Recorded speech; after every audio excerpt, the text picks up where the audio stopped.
ചങ്ങല അറുത്തെറിഞ്ഞുയർത്തി ചെങ്കൊടി ചുമന്ന മണ്ണിൽ നിന്നുയർന്നിതാ ഇതാ പുതുതാര বিপ্লবস্বരം। নমস্কার, আমি সমরজিৎ।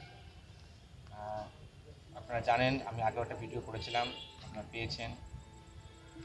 কৃষ্ণনগরের পরিস্থিতি দিনের পর দিন খারাপ জায়গায় চলে যাচ্ছে। দেশের পরিস্থিতি, রাজ্যের পরিস্থিতি প্রতি মুহূর্ত খারাপ জায়গায় পৌঁছে যাচ্ছে। সেই বিষয় নিয়ে কথা বলবো। আপনাদের হয়তো মানসিকতার সাথে মিল হতে পারে আমার।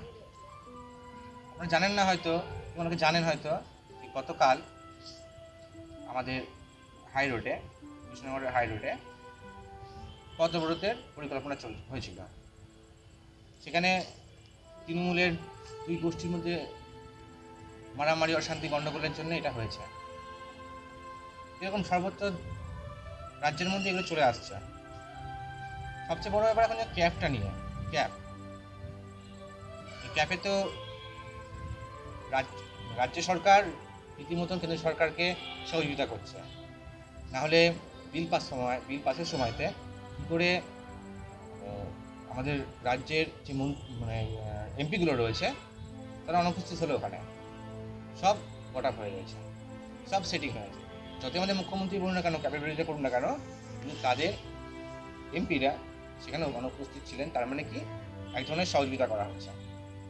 আপনারা জানেন যে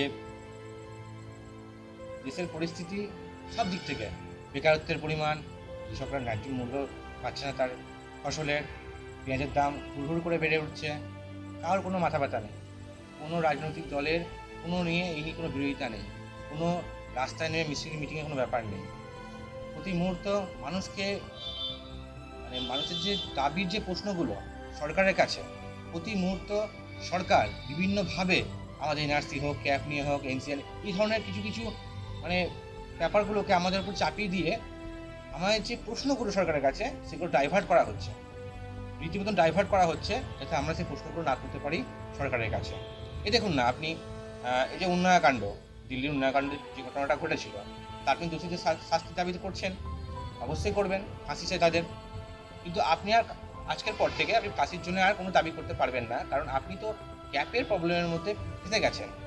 বিভেদের রাজনীতির মধ্যে ফেলে দেওয়ার চেষ্টা করতে সবসময়, যে যাতে আমরা সবসময় বিভেদের রাজনীতির মধ্যে যে পরিকল্পনা আমাদের বিভেদের রাজনীতি যেটা, সের মধ্যে আমরা পুরোপুরি যাতে মিশে যেতে পারি, যাতে আমাদের অধিকার থেকে যাতে আমরা না পৌঁছাতে পারি সরকারের কাছে, মিডিয়ার কাছে, মানুষের কাছে, তার জন্য প্রতি মুহূর্ত পরিকল্পনা করা হচ্ছে। এটা একটা একটা ভীষণ বড় পরিকল্পনা, কৌশল করে করা হচ্ছে। আপনারা জানেন এনআরসি নিয়ে আগেও সমস্যা হয়েছে, এখনও সমস্যার মধ্যে মানুষকে ফেলে দেওয়া হচ্ছে।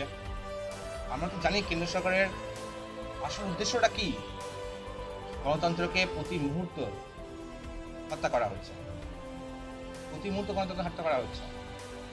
প্রথমে বলছে 2 কোটি চাকরি দিতে পারে, নোটবন্দি করে দিল, জিএসটি এনে দিল, এতে ব্যবসা থেকে শুরু করে সমস্ত মানুষের সমস্যা। রাজ্যও ঠিক একই অবস্থা, রাজ্য সরকারের সরকার চালানোর কোনো ভূমিকা নেই। আজকে স্বাস্থ্যকেন্দ্র বলুন, শিক্ষা ব্যবস্থায় বলুন, সব দিক থেকে সরকার পিছিয়ে রয়েছে, তার কোনো অ্যাক্টিভিটি নেই। আপনার এলাকার যে প্রতিনিধি যারা রয়েছে, সরকারি প্রতিনিধি, সেটা কাউন্সিলর হোক কি পঞ্চায়েতের মেম্বার হোক, কিংবা দেখা গেল আপনার এমএলএ এমপি হোক, কারোর কোনো ভূমিকা নেই। কোনো যে আপনি দেখা গেলো কোনো একটা কাজের জন্য আপনি সরকারের জন্য আপনি আপনার এমএলএর কাছে কিংবা আপনার পাড়ার আপনি পঞ্চায়েত মেম্বারের কাছে কি প্রধানের কাছে কি কাউন্সিলরের কাছে আপনি কি এক চান্সে গিয়ে আপনার সমস্যার সমাধান করতে পারবেন না। তাকে আপনাকে ঘুরিয়ে যাবে। এই বাস্তব পরিস্থিতিটাকে আপনাদের বুঝতে হবে। আর যে আমাদের যে লং মার্চ যেটা হয়েছে, যেটা চিত্তরঞ্জন থেকে কলকাতা পর্যন্ত 280 কিলোমিটারের বেশি পথ তারা হেঁটে অতিক্রম করে এই লং মার্চে সামিল হয়েছে। সমস্ত স্তরের মানুষ, ছাত্র থেকে যুব থেকে শুরু করে বর্ষিয়ান 60 বছরের ঊর্ধ্বে মানুষও এই পদযাত্রায় সামিল হয়েছে। কেন হয়েছে? মানুষের ন্যায্য অধিকারের জন্য, ন্যায্য যে পাওনা রয়েছে সেটার জন্য। আজকে আমি দেখেছি টিভিতেও সব খবর তো আর মিডিয়া প্রকাশ করে না। আমরা সোশ্যাল মিডিয়ার মাধ্যমে জানতে পেরেছি যে একজন 60 বছরের ঊর্ধ্বে তিনি CI2 শ্রমিক, CI2 সংগঠন করতেন এক সময়তে, এখনও করেন। সেই বয়সে এখনও ছেড়ে বেকার বলে সে নিজে বেরিয়ে এসছে রাস্তাতে, লাল ঝান্ডা হাতে নিয়ে, কাঁধে নিয়ে রাস্তা অতিক্রম করছে। কতটা পথ অতিক্রম করছে, এরকম অনেক বয়স্ক মানুষ রয়েছেন, অনেক ছাত্ররা রয়েছেন, যুবরা রয়েছেন। ছাত্রদের দাবি নিয়ে ছাত্ররা লড়াই করছে, যুবদের দাবি নিয়ে যুবরা লড়াই করছে, বেকার চালাটা রয়েছে, আর শ্রমিকরা তো রয়েছেই শ্রমিকের ন্যায্য মূল্যের দাবিটা। আপনি দেখবেন যে আপনি দেখেছেন আপনারা যে গত 12-13 সেপ্টেম্বর নবান্ন অভিযান ছিল। নবান্ন অভিযানের ব্যাপারটা কি ছিল যে সবার শিক্ষান্তে কাজ, সব বেকারের চাকরি চাই, শিক্ষা পড়াশোনা খরচ কমানোর জন্য, যে শিক্ষাকে পণ্যে পরিণত না করা হয় সেই জন্য। কিন্তু যখনই আমরা গিয়ে নবান্নর কাছাকাছি যখন পৌঁছতে যখন যাবো আমরা, তখন পুলিশ ব্যারিকেড কিন্তু আটকে দিল, বেধড়ক মারলো আমাদেরকে বিনা কারণে। সামান্য একটু কথা বলতে বলিনি আমাদের সাথে, বেধড়ক লাঠিচার্জ করেছে, কাদানি গ্যাস তো মেরেছে, জল টামান তো মেরেছে। শুধু তাই না, মুম্বাইয়ের গুন্ডারা ওই সময়তে আমাদের ঝাঁপিয়ে পড়েছে, ওপর থেকে ইট মারছে, বড় বড় ইট মারছে ওপর থেকে। এরকম পরিস্থিতির সম্মুখীন আমরা হয়েছিলাম সেই দিকে।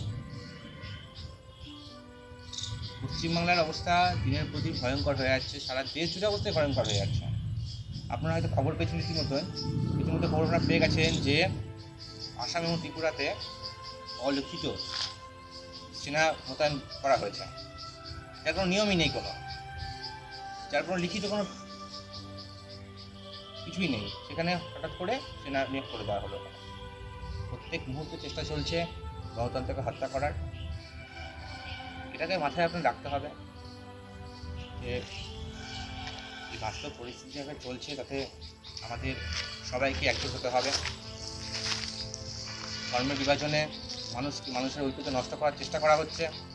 দেশ যখন দিনের পর দিন পিছিয়ে যাচ্ছে, মানুষ যখন খিদের জ্বালায় যখন একত্রিত হচ্ছে, মহিলাদের নিরাপত্তা যখন নেই, তখন মানুষ সবাই মিলে প্রতিবাদ করছে, তখন মানুষের ঐক্যকে ভাঙার জন্য বিভাজনের রাজনীতি করছে আমাদের দেশের সরকার, আমাদের রাজ্যের সরকার। কারণ তারা বুঝতে পেরেছে আমাদের প্রতি মুহূর্ত ফল, আমরা কিছু করতে পারবো না, কিছু করতে পারছি না।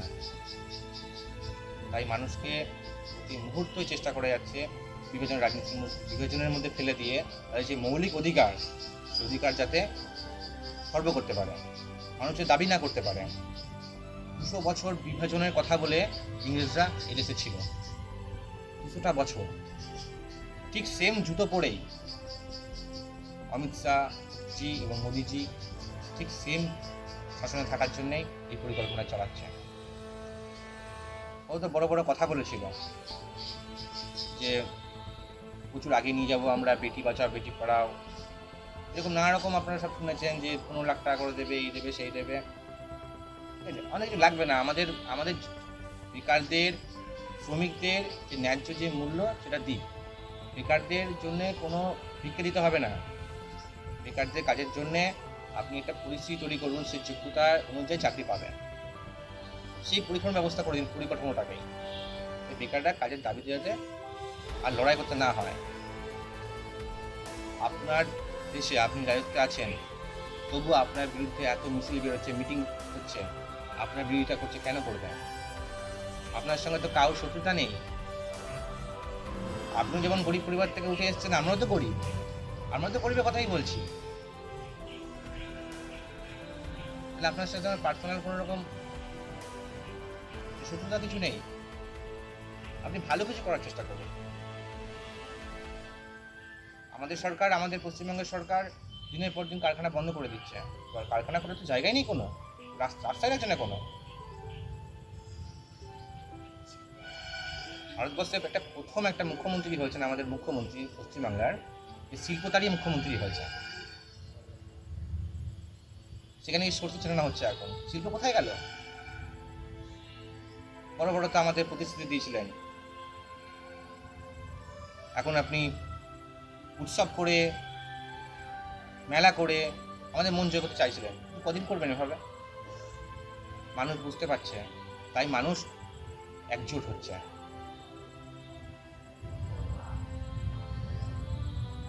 আপনাদের সময় খুব তাড়াতাড়ি ঘনিয়ে এসছে, বেশি দিন না। মানুষ বুঝতে পেরেছে, মানুষ বুঝতে পেরে গেছে।